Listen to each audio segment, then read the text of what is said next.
aus der Reihe meines Burgenlexikons.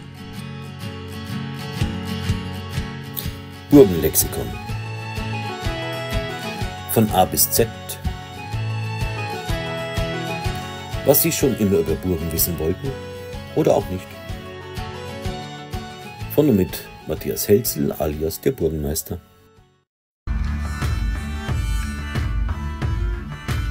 Burgen im Wandel. Veränderungen in den letzten 45 Jahren. Erster Teil. Burgen und Schlösser unterliegen, ähnlich wie unsere modernen Häuser, einem stetigen Wandel. Nicht nur in historischer Zeit, sondern auch in den vergangenen Jahrzehnten haben sich viele dieser Bauwerke teils erheblich verändert. Dieses Video zeigt einige Beispiele, in denen Burgen und Schlösser in den letzten rund 45 Jahren umfangreiche Umgestaltungen erfahren haben. Dabei geht es sowohl um die Restaurierungen und Wiederaufbauten, als auch um bauliche Anpassungen an moderne Nutzungsanforderungen. Ich lade Sie herzlich ein, Ihre Gedanken zu diesen Veränderungen in den Kommentaren zu teilen und sich an einer Diskussion zu beteiligen. Burg Altenwied, Geschichte und Wandel. Burg Altenwied liegt in der Gemeinde Neustadt Wied im Ortsteil Wied im rheinland-pfälzischen Landkreis Neuwied. Ihre Gründung wird auf das 12. Jahrhundert datiert und erfolgte vermutlich durch die Grafen von Bilstein als Mittelpunkt eines Teils ihres mittelrheinischen Besitzes. Später gelangte die Burg in den Besitz der Landgrafen von Thüringen. Mitte des 13. Jahrhunderts wurde Altenwied vom Erzstift Köln übernommen und diente fortan als Verwaltungssitz eines eigenen Amtes. Eine Funktion, die unter den Herrschaften von Nassau und Preußen weiter bestand. Im Dreißigjährigen Krieg wurde die Burg von spanischen Truppen verwüstet und blieb als Ruine zurück. Im 19. Jahrhundert gelangte das Anwesen in den Besitz der Fürsten zu Wied, die es schließlich 2003 an einen Unternehmer veräußerten. Das Luftbild aus den 80er Jahren zeigt den Bergfried, den Hof, ein paar Nebengebäude und das ehemalige Fürstlich-Wiedsche Forsthaus. Das neuere Luftbild zeigt den Bergfried, den fünfeckigen Bergfried, die Ringmauer, ein paar Nebengebäude, die noch bestehen geblieben sind. Das Fürstlich-Wiedsche Forsthaus ist verschwunden und einer modernen Villa gewichen, die heute als Wohnsitz des Unternehmers dient. Im Vorfeld sind moderne Garagen entstanden, also eine erhebliche Veränderung der alten Burg Altenwied. Burg Baldenau, Wiederentstehung als Wasserburg.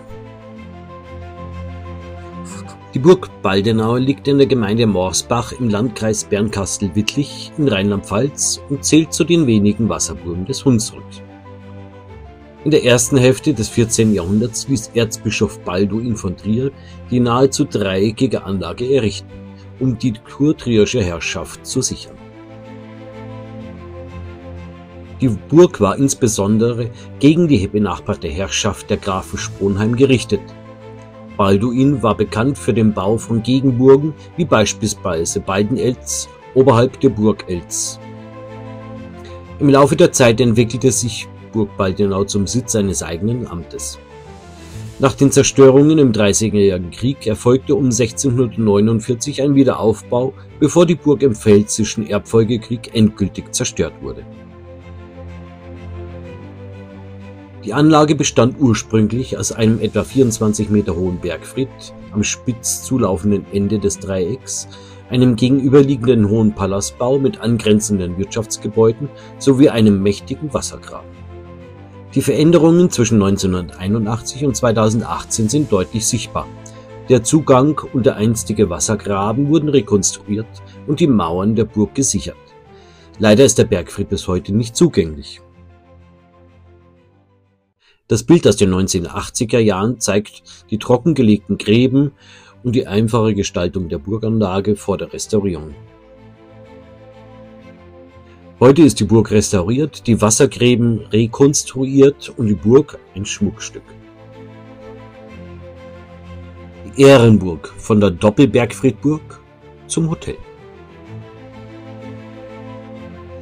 Die Ehrenburg liegt in der Gemeinde Brodenbach im rheinland-pfälzischen Landkreis Main-Koblenz nahe der Mosel und zählt zu den eindrucksvollsten Burgen der Region.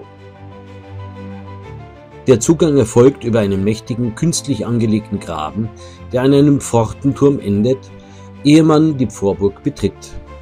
In dieser befanden sich zahlreiche Wirtschaftsgebäude, darunter eine Schmiede. Über einen Bastionsturm aus dem 16. Jahrhundert mit Rampe gelangt man in die Hauptburg, wo sich Palas, Burgmannenhäuser und der markante Doppelbergfried befinden. Dank umfassender Forschungen weiß man heute, dass die beiden Türme des Bergfrieds in unterschiedlichen Epochen errichtet wurden und erst später durch eine Art Schildmauer miteinander verbunden wurden. Bereits im Frühmittelalter befand sich auf dem Berg eine Verteidigungsanlage. Die Ehrenburg wurde erstmals in der ersten Hälfte des 12. Jahrhunderts urkundlich erwähnt. Der Besitz war zwischen dem Pfalzgrafen und Kurtrier geteilt, was immer wieder zu Streitigkeiten führte. Unter den Herren von Ehrenburg diente die Burg als Ganerbenssitz und war zunächst in 2, später in 3 Teile unterteilt, ein Umstand, der vermutlich zur Errichtung von 2 Bergfrieden führte. Während des Dreißigjährigen Krieges wurde die Burg von spanischen Truppen besetzt und schwer beschädigt. Diese Schäden wurden nicht behoben, sodass die Anlage zunehmend verfiel. Im Pfälzischen Erbfolgekrieg sprengten französische Truppen die Burg, was ihren endgültigen Niedergang einleitete. Die Aufgabe der Burgkapelle im 18. Jahrhundert besiegelte den vollständigen Verfall. Seit den 1990er Jahren engagiert sich ein Burgverein für den Erhalt und die Nutzung der Burganlage, was zu sichtbaren Veränderungen führte. Zwischen 1981 und 2015 lassen sich diese besonders deutlich erkennen. Neben der Sanierung historischer Bereiche entstand eine Gaststätte und im Bereich der Bresche, die durch die Sprengung verursacht wurde, wurde ein moderner Hotelbau errichtet. Das Bild aus den 1980er Jahren zeigt noch eine wesentliche unsanierte Burganlage. Sie war damals zwar zugänglich, aber große Bereiche galten als einsturzgefährdet. Heute hat sich die Ansicht der Burg wesentlich verändert. Vor allem dieser Hotelneubau ist natürlich nicht jedermanns Sache, aber die Burg bleibt erhalten, wird genutzt und ist frei zugänglich gegen Eintritt. Burg Nassau, ein fast vollständiger Neubau. Die Burg Nassau erhebt sich oberhalb der gleichnamigen Stadt an der Lahn im Rhein-Lahn-Kreis in Rheinland-Pfalz. Ob die Burg bereits im 11. Jahrhundert gegründet wurde, ist nicht gesichert. Spätestens im 12. Jahrhundert existierte jedoch eine Burganlage auf dem Berg, die vermutlich aus einem kräftigen Wohnturm bestand. Erbaut wurde sie von den Grafen von Laurenburg, die sich später nach Nassau benannten. Unter ihnen wurde die Burganlage zur Ganerbenburg erweitert.